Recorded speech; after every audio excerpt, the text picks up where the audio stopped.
Hey, what's up, Street Gods? The Eric Kim from the Eric Kim Street Photography Blog.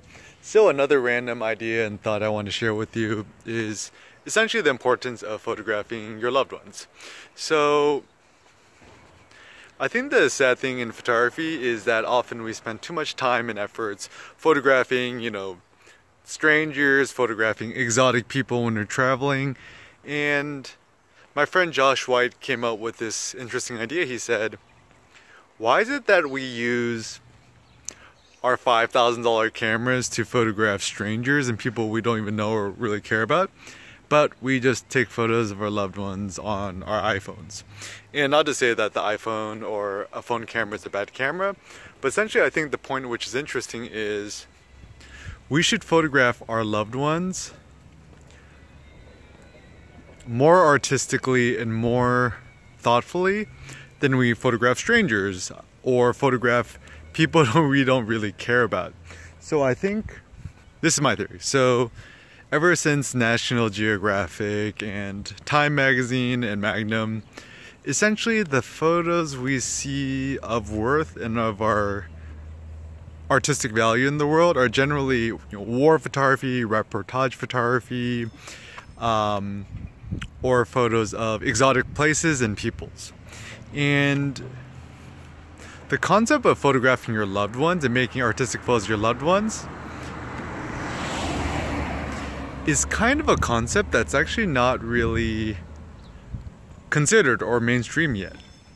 And so I would actually make the recommendation is photograph your loved ones as faithfully as you can. And practical ways you guys could do this is whenever you see your loved ones, imagine like they're gonna die tonight. Is if you knew that they're gonna die tonight, how can you live a life that's more fulfilling with them, that's more meaningful, that's deeper with them? How could you photograph them more artistically? Sorry, there's that thing in the background.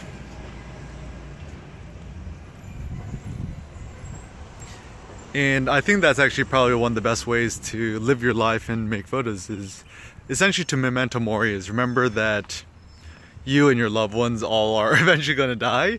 And I actually think that's, funny enough, the best motivator for living, for life, is realizing there is some sort of impermanence to life.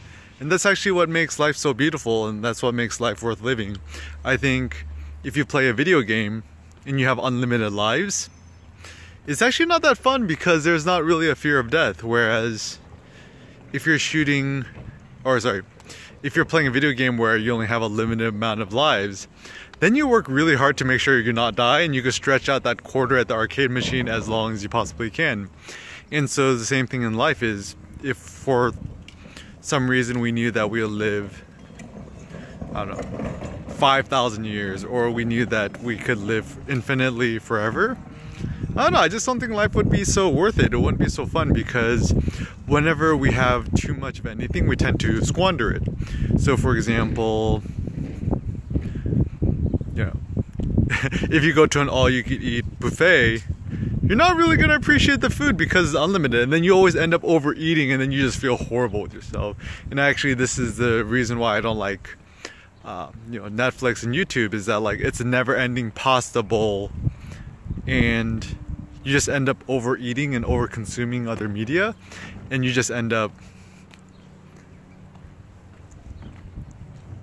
wasting your time and wasting your life. So anyways, I'm getting a little distracted. So essentially, once again, the point I want to make is this, is realize your life is short, only photograph what's meaningful to you, and always remember to memento mori, remember that you will and you must die, and spend your life photographing what's meaningful to you. Peace out.